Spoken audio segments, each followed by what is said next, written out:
Good evening, everyone. Afternoon, I should say. It's still very sunny outside. Please join me on stage. Kadi, Anna, and Ferdi. In order of, no? Yeah, in order, I guess, yeah. Yeah? I didn't. Okay. Oh, thank you. So, my name is Olof. I'm director of the TodaysArt Festival in the Netherlands. And we are here together in the context of We Are Europe. We Are Europe is a network of 8 festivals in Europe. We are funded by Creative Europe, and we collaborate with each other by co-creating in each other's festival. This year, TodaysArt is presenting a program here at Sónar.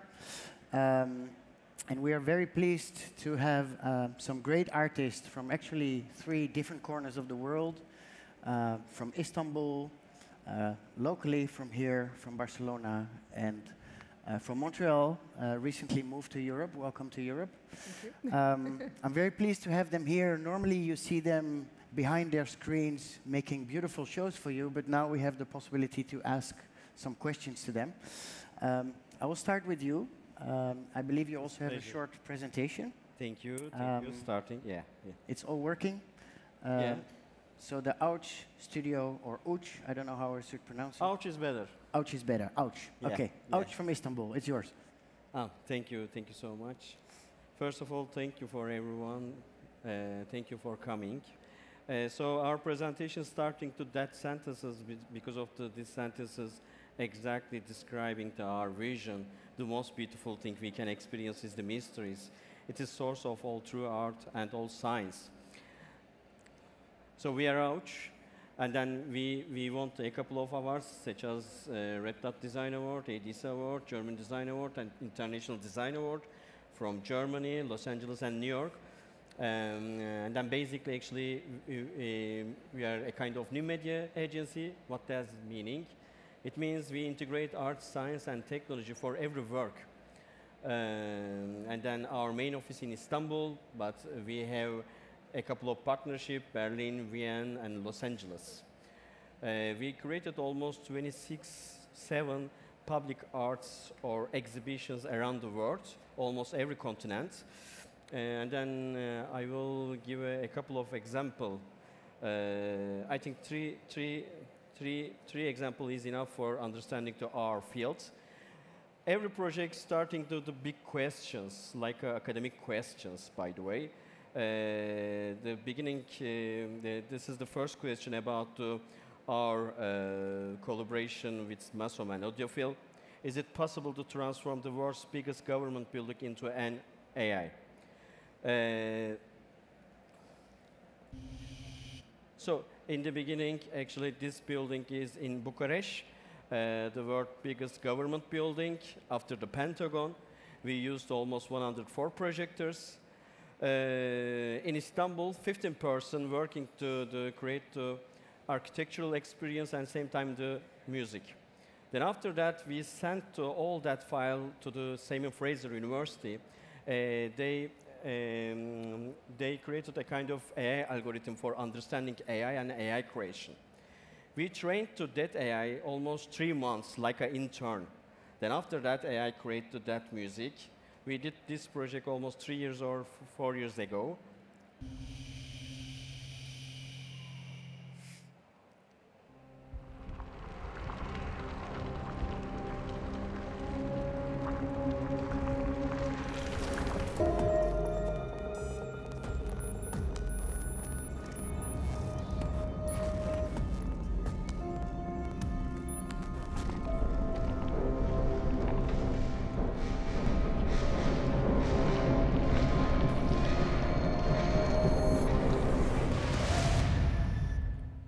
So it was so crowded. This is a teaser version, by the way. Actually, performance duration was approximately 6 minutes. Then we did similar project on facade of the Bolshoi Theater.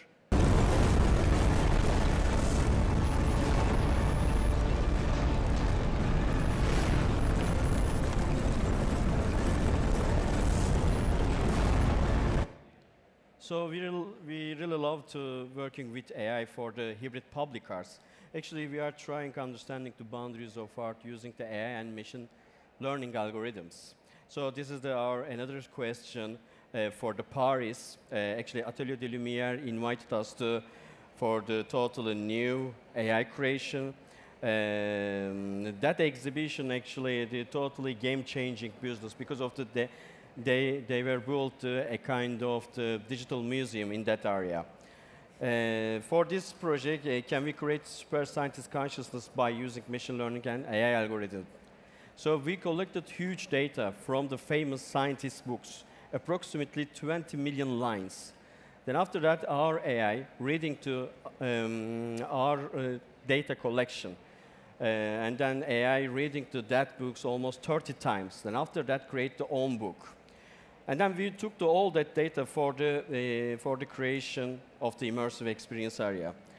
When you enter into that area, you can experience the history of art. This is the clipped brush paints for the 15 minutes. It's making the art traditional way. You are using the ink and the brush. But after 15 minutes, this is totally AI creation, I mean the future of art. So audience can experience the same canvas, history of art and the future of the art. Some of them so traditional, colorful, the other one is this so black and white and just algorithm creation. And then this is worst biggest AI exhibition in Paris. We used 146 projectors and then render output 50 key pixel. Sound, please.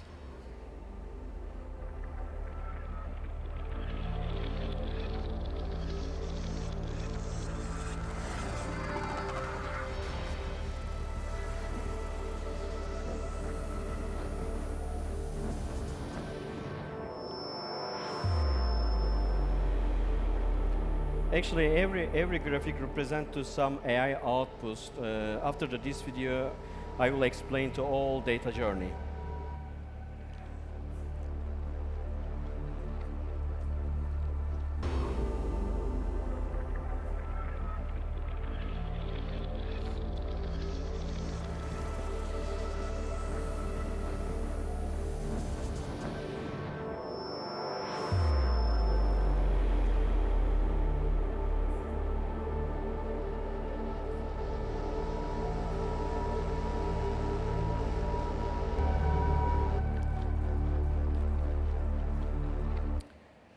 Yeah. By the way, you cannot read that AI creation. That's why we designed the book version of that piece. This sentence is coming from our AI, by the way. So complex, so meaningful. What's the behind of the creation? I mean, the data flow. That's the one-page chart explanation for our creation. Top of the left side, you can see the RNN window. Now AI reading the books and then the rendering to all sentences. Then after that, we are taking that data real time into our immersive experience animations. The other one is right and top side. We used Google TSIN AI algorithm, which is famous algorithm. That algorithm trying understanding to each verse and making meaningful connections. As you see before on the documentation video, actually every particle represents to the AI words. And then this is our TSIN data sculpture project using that data set. Yeah.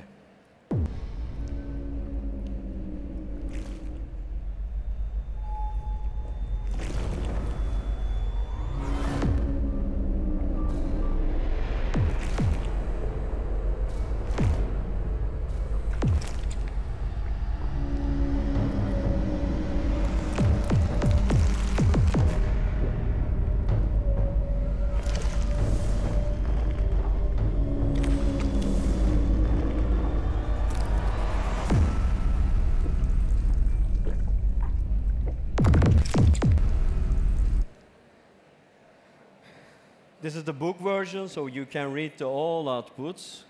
Then after that, the reaction was amazing in the Paris. Looks like hacking all that city, and we featured on the TV, newspapers. And then 1 million people experienced that exhibition by tickets in 9 months. And then we are invited to TEDxCERN for the exhibit similar piece in that area. After that, some governments interesting to our art pieces. One of them, the Chinese government. Actually, this project is so special for us because of as you know, China, so sensitive country about their data. They protect their data. They are not using to Facebook, Google, or another that social media. They are using to WeChat. But especially for this sculpture project, we used the NASA data for them, for permanently project. And then Chinese government built totally new, like a Silicon Valley in Nanjing. And then they wanted a kind of iconic landmark for their district. Then after that, we designed that piece. World's first AI astronomical research data architectural sculpture public art project. We called the data gate because of we want to create a kind of gate between Earth and the space. We downloaded all that Kepler NASA from the NASA website. This is totally open source. You can download now, by the way. When we downloaded that data, we couldn't understand because of this is totally for scientists, especially for astrophysicists. So that's why we collaboration with the NASA astrophysicist Dan Gelino for this art piece. Actually, she is director of the exoplanets, which is the Kepler data set. So this is actually infinite possibilities collaboration with scientists for the hybrid public arts. We learned too many things from her. And at the same time, actually, sorry, this is a win-to-win project. That numbers, that data, actually for her just 1010, so called. But after our creation, she said that was amazing. So every time, actually, we have that motto: design your complex hybrid structure for creation process. So we are not a kind of data visualizing studio. We are using the data for the pure art, actually. And then that data always changing, transforming for another mediums or another dimensions. So this is art piece, 12 meter high, 360 experience, and totally LED structure.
This is another famous chart for the creation process.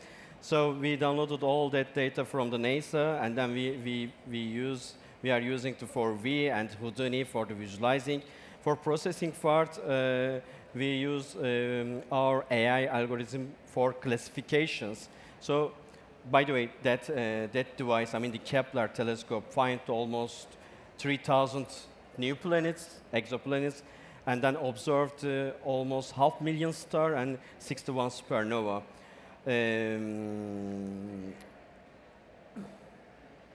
Yeah, we created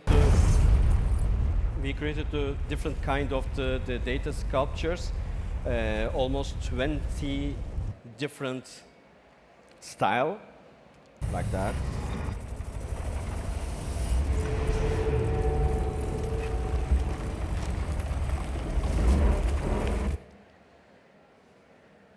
nowadays we are working on new documentaries for the Chinese government, by the way, because of their universities and their engineers.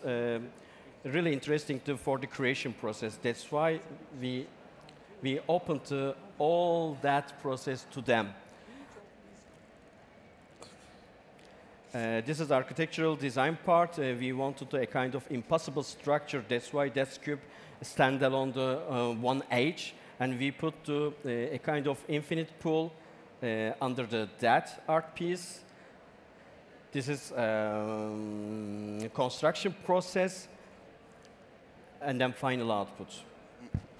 So you can experience the next 10 years in Nanjing. This is permanently, and then every time changing, actually complexity inside of the simplicity. This is a primitive object, but inside of that cube, very complex data art.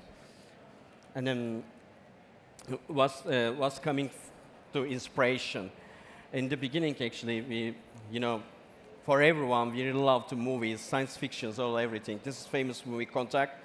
Actually, she found a kind of sound from the space. Then after that, she realized actually it's a kind of the video file, but some noises hiding in that video file. If you transform like a terrain that video file, you can find the engineering drawings. So it's very similar our structure actually. That data always changing, transforming, and then like a hidden codes. Then after that, this is our main motto. After that, we featured on the Chinese 12号晚， series. 宇宙无际多媒体艺术展在南京江北新区中央商务区扬子江新金融创意街区开幕。此次艺术展是首次在亚洲地区亮相。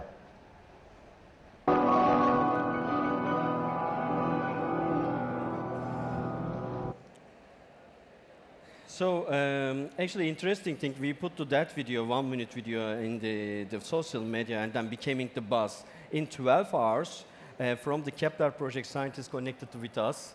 So it's power of the social media. Because of we are putting that video in Istanbul, and then from the California in 12 hours. There is no intersection, We are not similar living territory. Now, this is the second part of this data sculpture. We created a kind of website. We can put your photo messages, and then we are using the AI for transforming radio signal for your message to the space. Now, last 3 months, too many people putting their data to website, photos, and messages like this one. I collected a couple of them.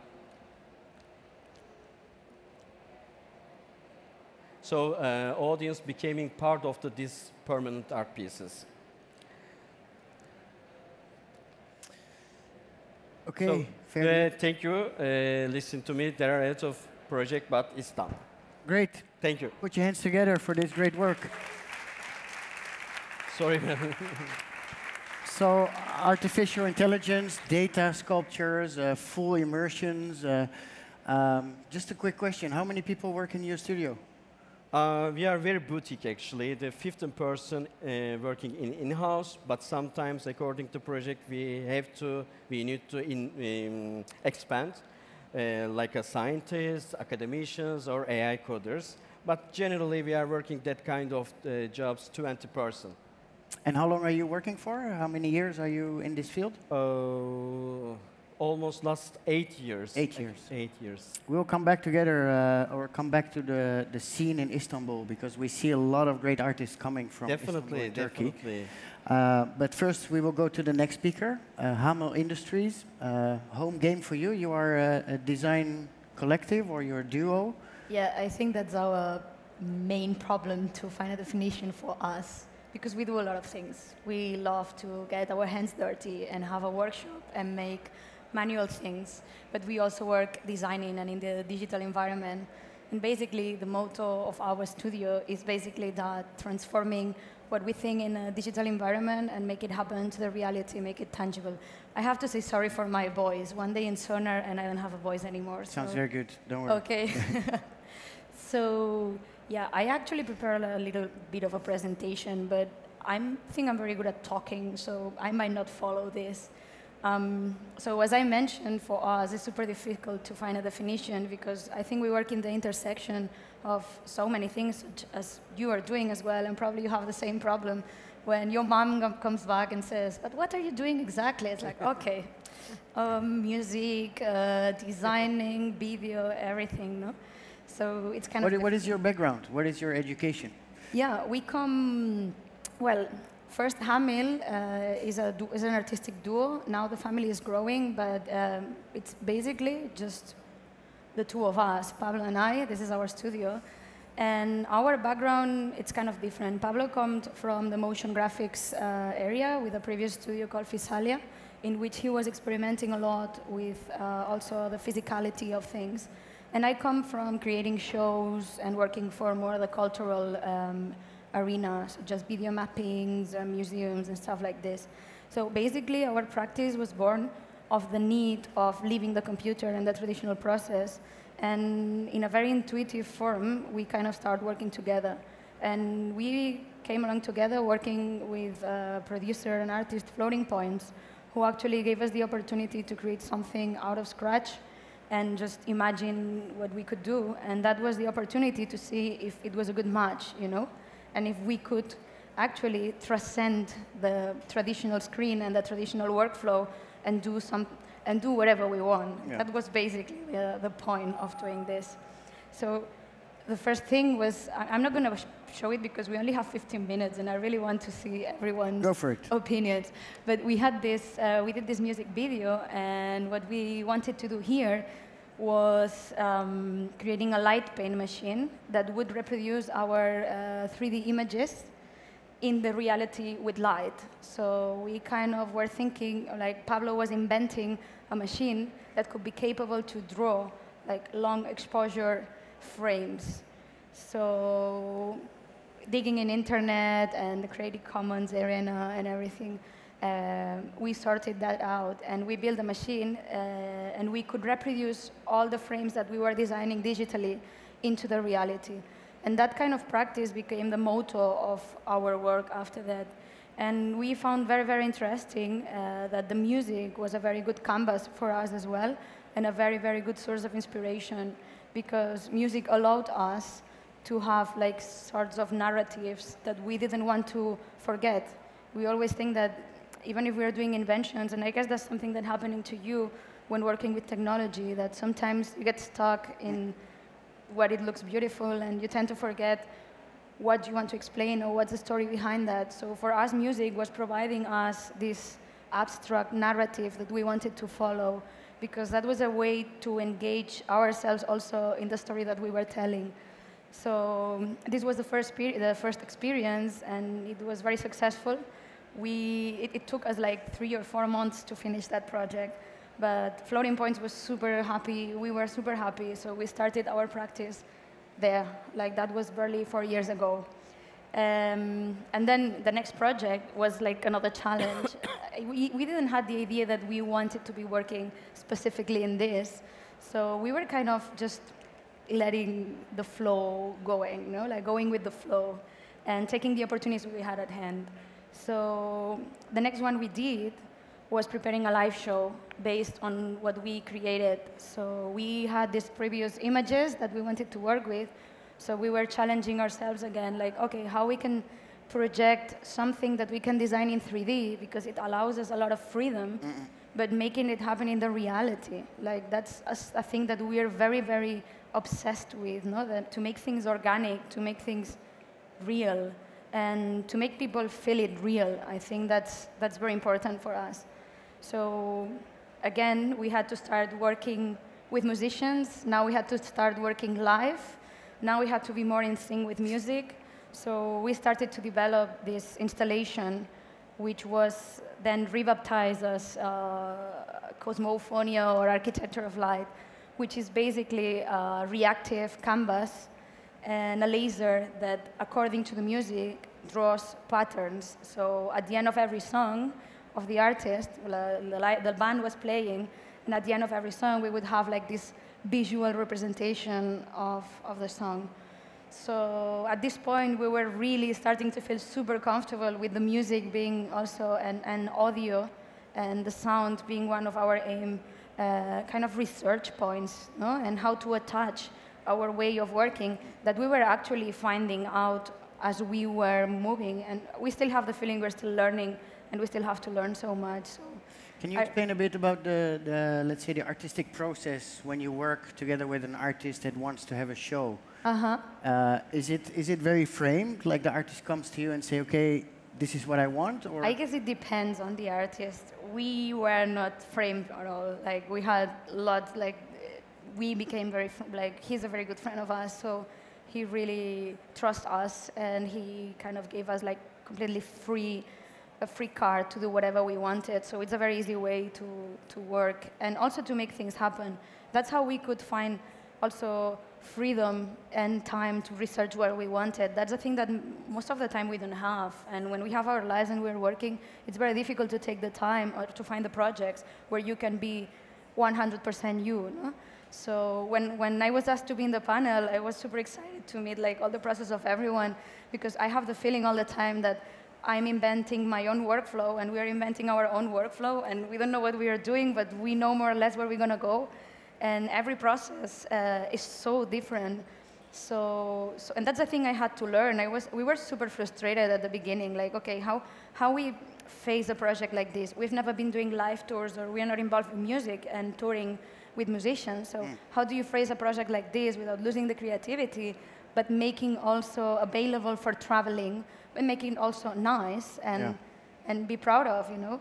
And we were super frustrated, like, how do you do that? Where do you learn this? You just learn by doing. We definitely have learned how to work by doing, and not having the fear of saying, yes, I'm going to work with lasers, although I've never worked with lasers before, right? So I think that's the way we phase our work and we phase our workflow. Just saying, okay, we want to do this or research this. We want to use this technology. For instance, in this case, was lasers. We want to use also audio triggers and audio synthesis. So how can we put all these three things together? Whether if I don't have any idea about coding or lasers, or how can I do this?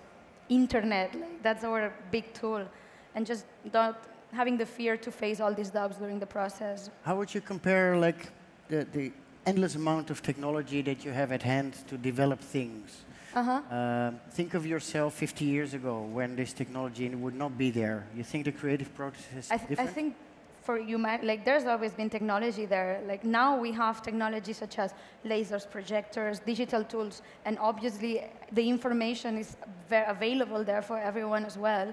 But I mean, a paintbrush is a tool as well. You know, a source of light is a tool as well. And when you see, for instance, like what people was doing at the early avant-garde cinema, just working with regular cameras that everybody could have and light, and you see how amazing things we're all creating, like they were already working with technology. And architecture, like everything is technology. And I mean, that's the thing we have now. And it's easy to work with these tools because it's what we have available. But I guess we would be doing the same with other formats and other things, I guess. So if Michelangelo would live now, he would probably not paint.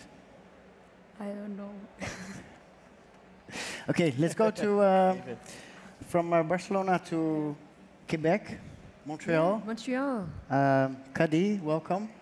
Thank you. Also known as Push One Stop. You also have a practice of working commercially for clients. You're also working with big artists, and you have your own practice. We're very curious to see some images. Well, thanks for having me. First of all, thanks to Sonar, We Are Europe. It's really cool to hear you guys, your presentation. Like, it's very inspiring. Thank you. I'm going to tell you first about my background a little. I'm a self-taught artist.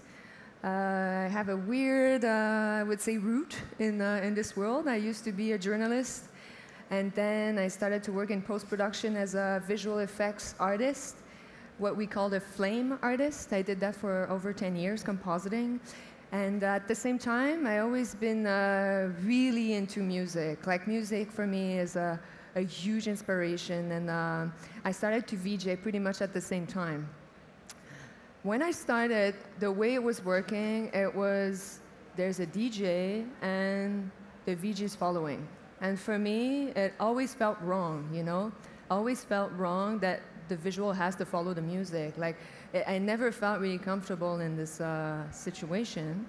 And pretty quickly, I got into what they called generative design. This image is the show I will present tomorrow with my collaborator, Wicklow Michael Dean. It's called Membrane. It's at 6:20, I think, at Sonar Complex. I will talk a little bit more about it because to come to this panel, I was asked to explain how I work, so I chose like 2 projects to explain a little bit my creative process because I'm not going to tell you about all the work I do. I work in many different things. One of the things I like to do the most is to work in immersive environment. This is an image from a project called Interpolate. I really like immersive environment because it's architectural. As a visual artist, it's just amazing when you have no frame, you know. You feel like an architect. You can create any world and like bring the audience into a world and experience something that is supernatural, and I think it's pretty amazing. So it actually inspired a lot Membrane, but I'm gonna come to that. So yeah, what do?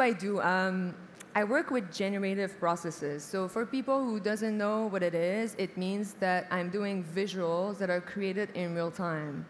I'm not gonna go too deep into the tech, but for me, why I got into generative design is for the main reason that I thought it was ridiculous that the visual had to follow the music. I wanted to be able to jam like a musician, you know? I wanted to be able to improvise. I wanted to be able to express myself, to, you know, feel something, to make people feel things, and it's very important to me.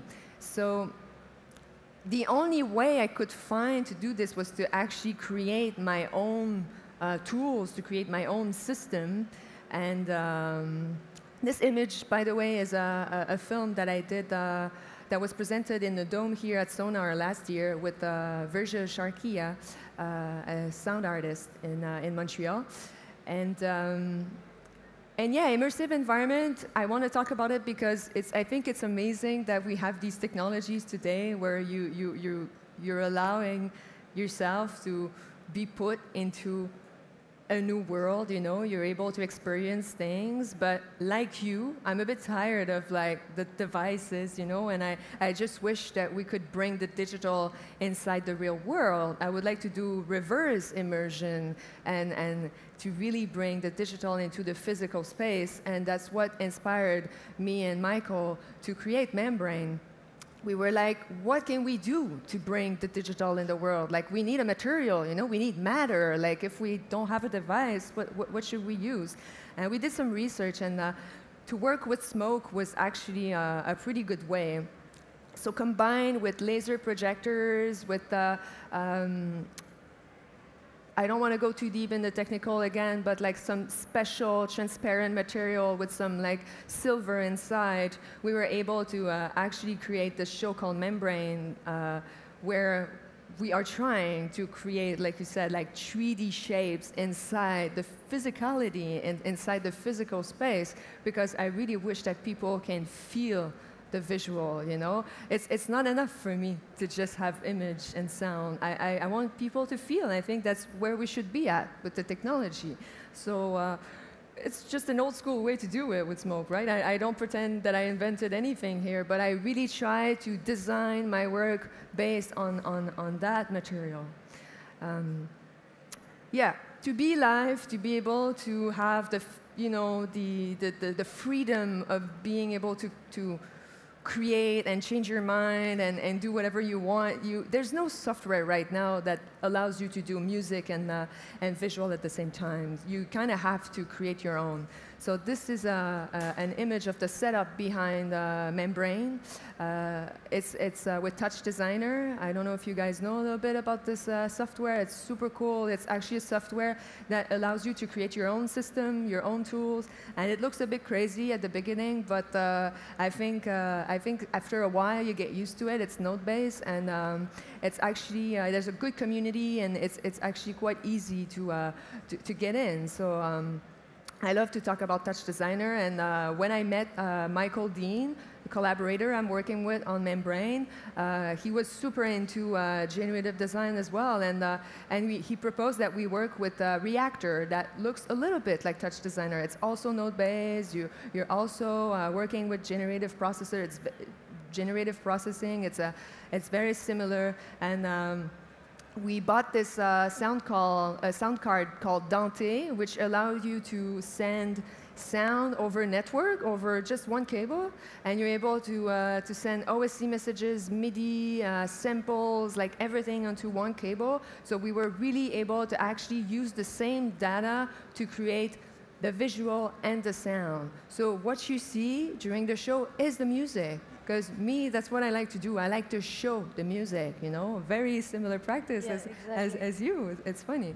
And for me, less is more. Yeah, that's my, the creative, like the artistic behind the tech. Like I started with the tech, but like let's go into like the heart, you know, the content. Like for me, I don't think you need much to tell a story. So that's why I love minimal artists. I love architecture. It's a huge influence on my work. Parametric design. It's really white, I'm sorry. It's highly influenced in my work, as you can tell. And yeah, I think also like just like sacred geometry, like pure mathematics is just amazing by itself. It's enough, you know, to tell stories, and I use it in pretty much all the work I'm doing. Even if I was saying that I like to have something that is like kind of improvised and it's generative, it's created in real time. It doesn't mean that I don't plan in advance. Like I do always huge research before in advance.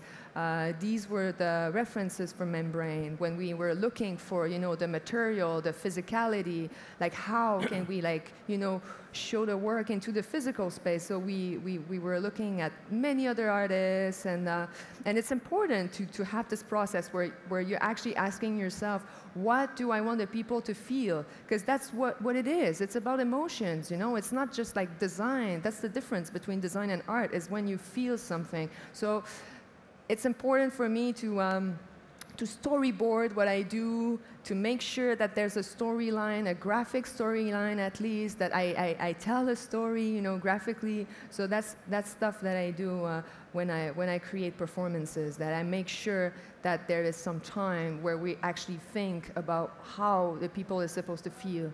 That's always what inspires me at the beginning. It's the experience, you know, trying to give like superpowers or supernatural, you know, experience. You started talking, and you started actually by saying that you have a huge passion for music. Oh yeah, huge passion. And that out of frustration you wanted to get closer. Are you also into music production, or is it? Well, because I started to do AV shows, I started to do music at the same time a little, but I wouldn't call myself a musician.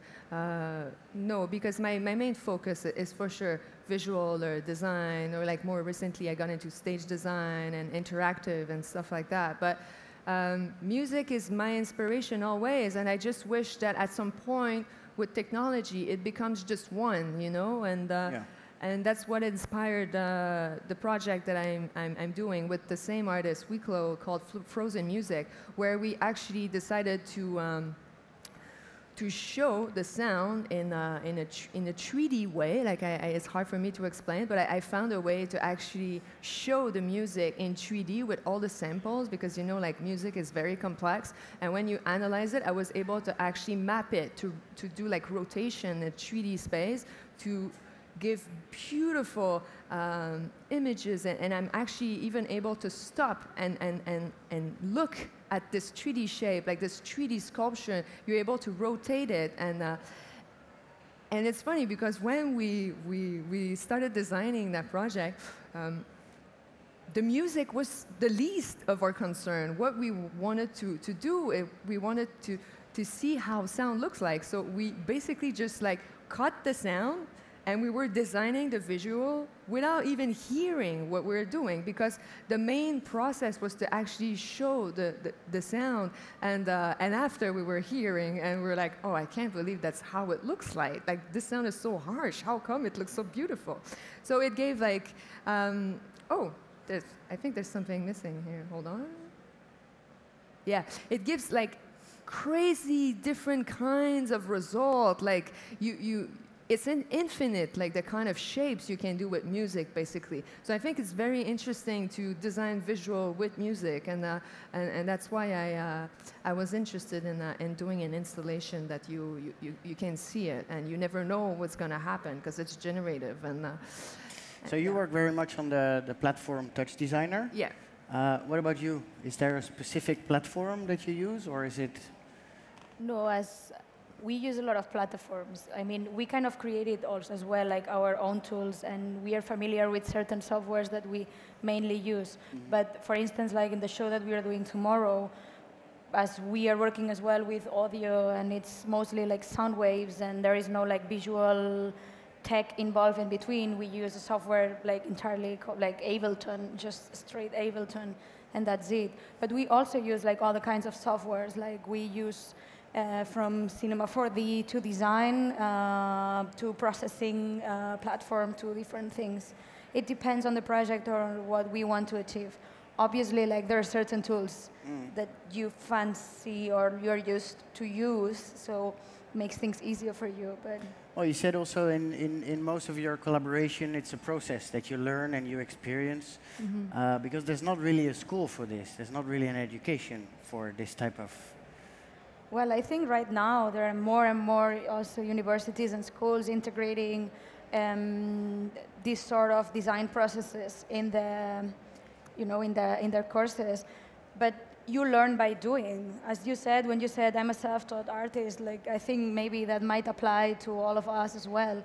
Like we've learned, all of us, by doing. Yeah. And obviously, the university or the school or wherever you are can give you tools and can give you an environment to understand how everything will go.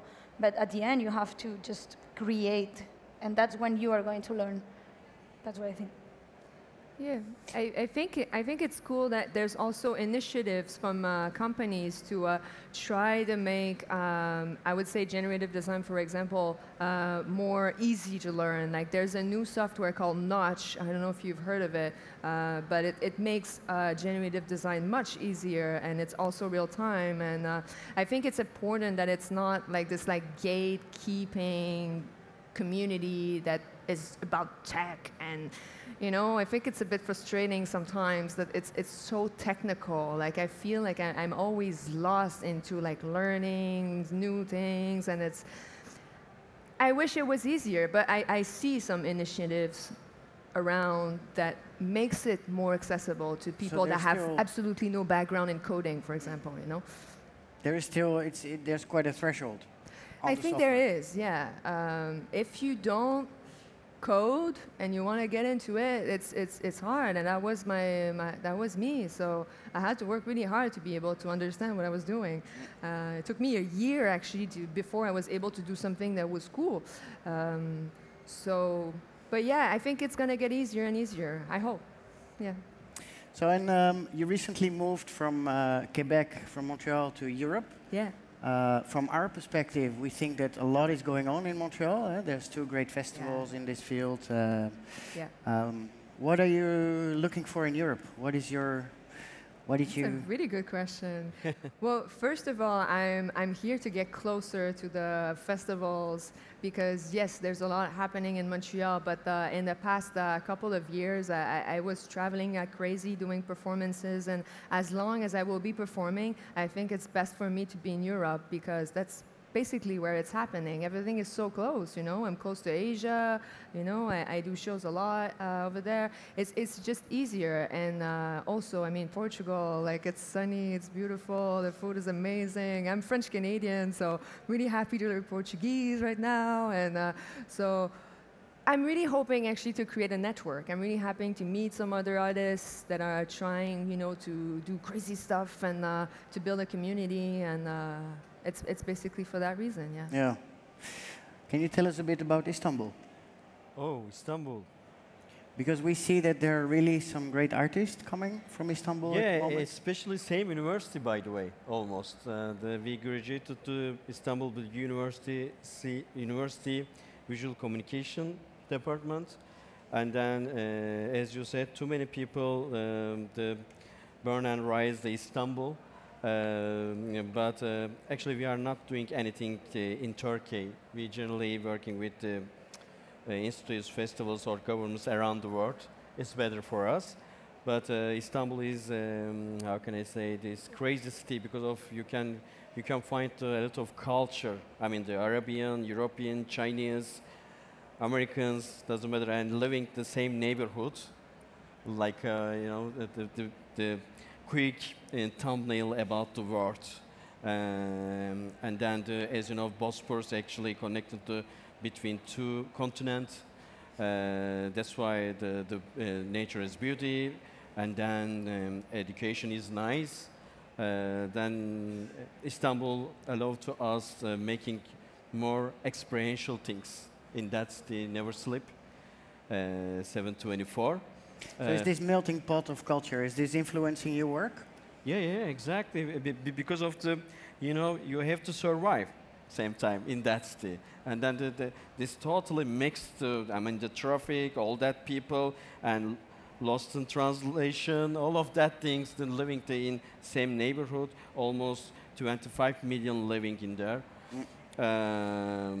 But definitely our inspiration coming from Istanbul. Because I can see from my position as a curator that actually by the technology that is quite the same everywhere, it becomes harder to find the cultural differences between the works. Like, it's still possible to define, yeah, that's a Japanese artist because they have a certain style, but otherwise, it's complicated. I cannot see in your work that you're from Turkey. I cannot see in your work that you're from...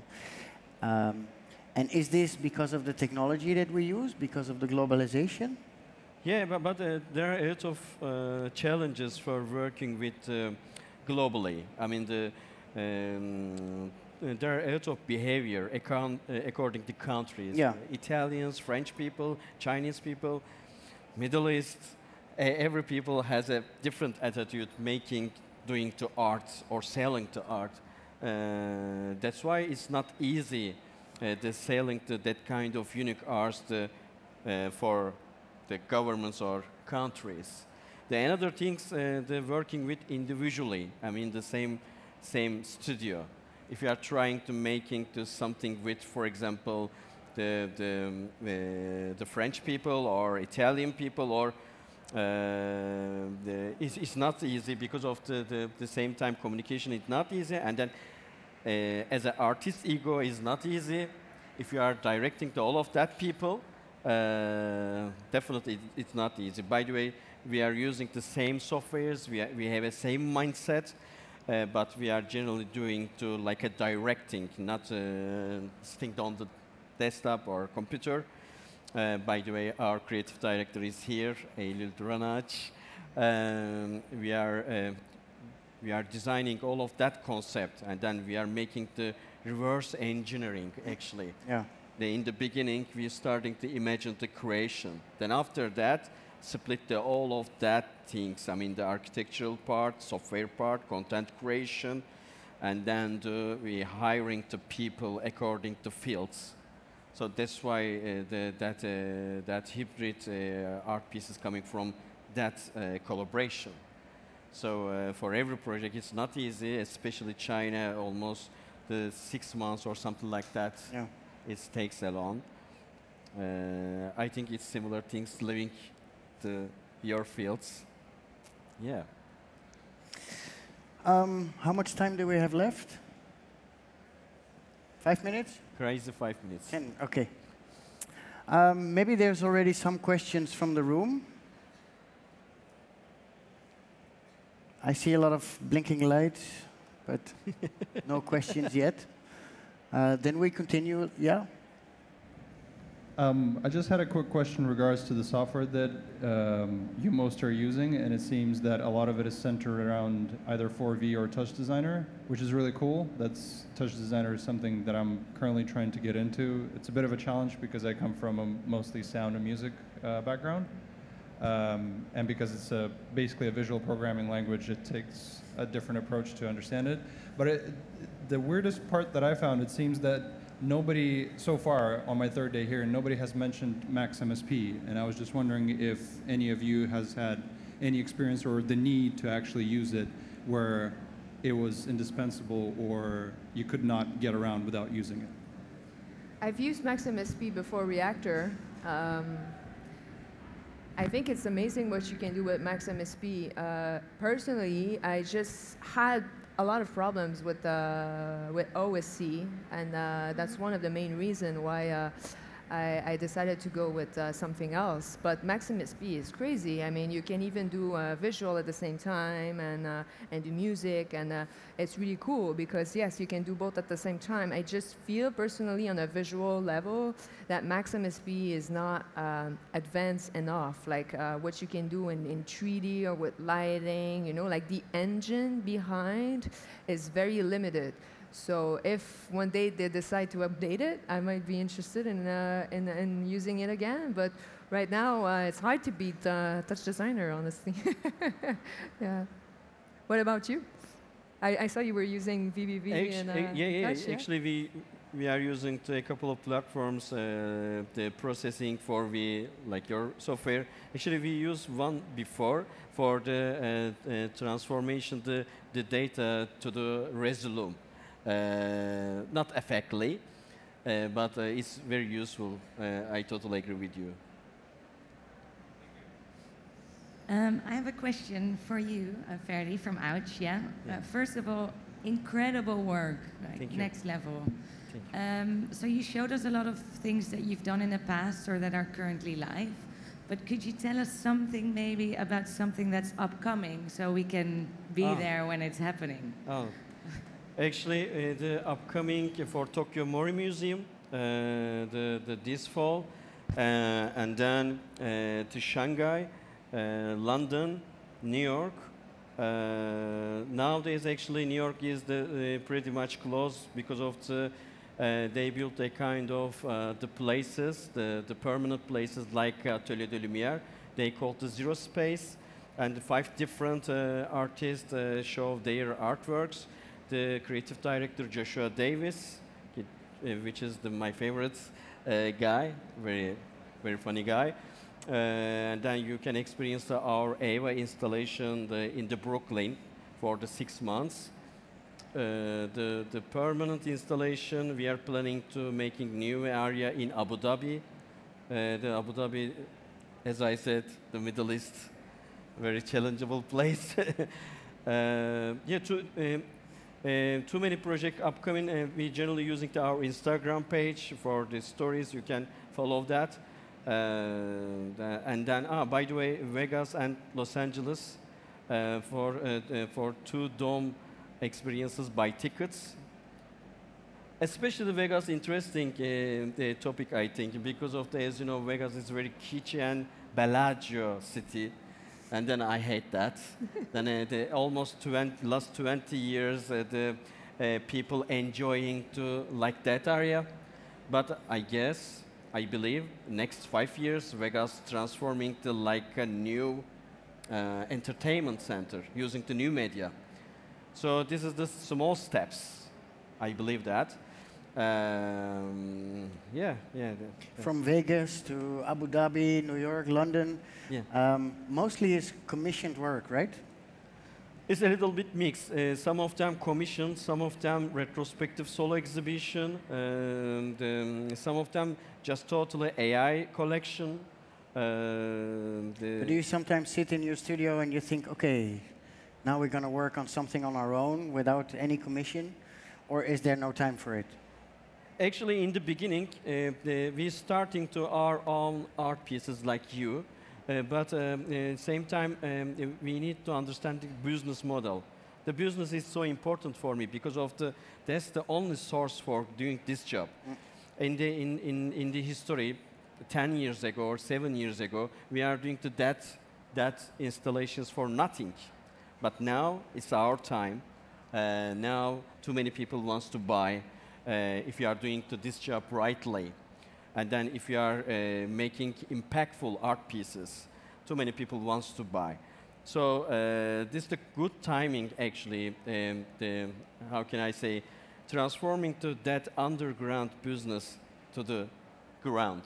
Because there's also a discussion in the arts on how technology is moving these type of works. Yeah. And there's a lot of curators in the museum world that are talking about this as not being art, but as being design. Yeah. Or a decoration or some immersive environment. Yeah. But is there a critical reflection in your work, or is that... I mean, between design and art? Yeah, and even if... Actually, it depends on how describing to your works. Are you designer, are you director, or are you new media artist? So it's very important under the text, you know, that describing. That's why we are calling to public art or new media, because of the new media trying to understanding the boundaries art using the technology, data, and algorithms. So which is we are focusing to that pieces. That's why we are not using the design words, but it's totally, I believe, for example, in the history, if you want to making art, you need to brush and paints. But now you can use the data as a paint and then using the algorithm as a brush. Yeah, and your artistic and then the process canvas, is the same. Yeah, canvas, and then you can use the architectural places. So you can change the people's reality using the art, and then same time it can be permanently. I mean, increasing our daily lives. Too many people buying art because of they want to increasing their daily lives. Well, maybe put it even a bit stronger. Like, art can also be painful or ugly. Yeah. Would you make an ugly installation? Why not? Actually, we did before. Not ugly. It's disturbing. For the File Festival in the Sao Paulo, they have a kind of building, very futuristic building. By the way, looks like a Blade Runner building, and then covering the LED screens, and then very near the traffic. And then we put the content for the making crashing to buy cars. I mean, disturbing the people. We did that content and we gave to the city council. After the 2 weeks, they took to us a lot of, how can I say, bad words about our art. Disturbing, I mean, they can, you know, make a crash or something like that near the traffic. So we tried before, not ugly version, but disturbing version, yes, yes. How is it for you, Hamill Industries? Is there a deeper narrative? Very nice question, by the way. I guess every time we try to do something, we want to make it beautiful for us. Obviously, like the perception of what is ugly, what is beautiful, it's super subjective, and that has happened all the time in the history. I remember once we got a critic of one show we did, and someone was saying that it was the ugliest show that they've ever seen, and we're like, well, okay, it can happen. It can be ugly for someone, but obviously you look for excellence. You look for creating something that it creates an emotion mostly, and those emotions can be positive, can be negative. Maybe if you want to create negative emotions, maybe you want to do something not as beautiful as you've done before. I don't know, but. Any political messages in your work? That's really funny you asked this question, Olaf, because personally, I had this dilemma this year, like last year as well. I started to be a bit tired of doing what I'm doing because I felt that it was more towards design than art, honestly. Because you're right, like it's rare you will see like an AV show that is ugly. Like some will do it, but it's really rare. And yes, there is emotion and stuff, but I feel that there is a lot happening in the world right now, and I don't want to sound cheesy, but I felt the desire to actually do artwork that are a bit more political. And I am right now actually working on something that is not beautiful at all, and that is going to be very political because, like, in my background, like I said, I was a journalist before. It's something inside me that I feel that I need to talk about certain things, and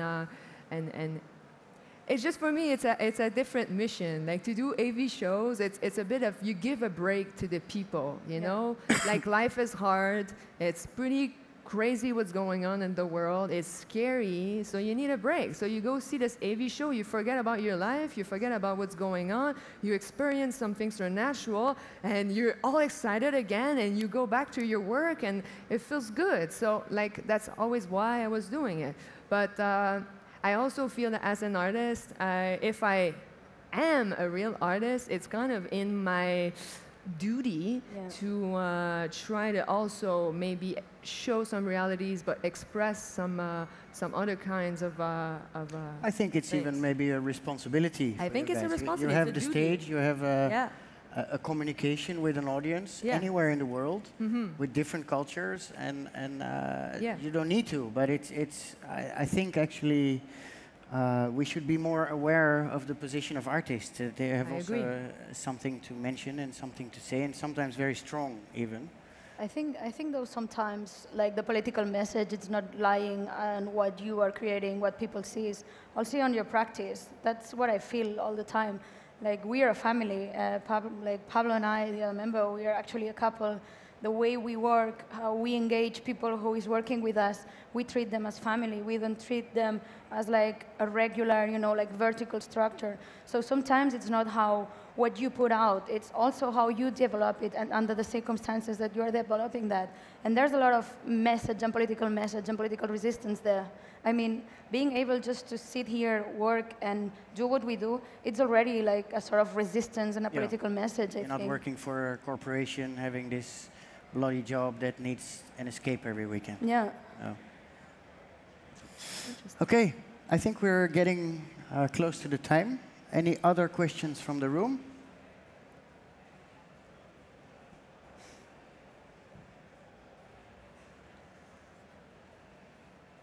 It's hard to see you guys, so. Anything we forgot to mention that you want to say? Like, thank you. Thank you so much for listening. Yeah. Thank you. Okay, thanks for coming.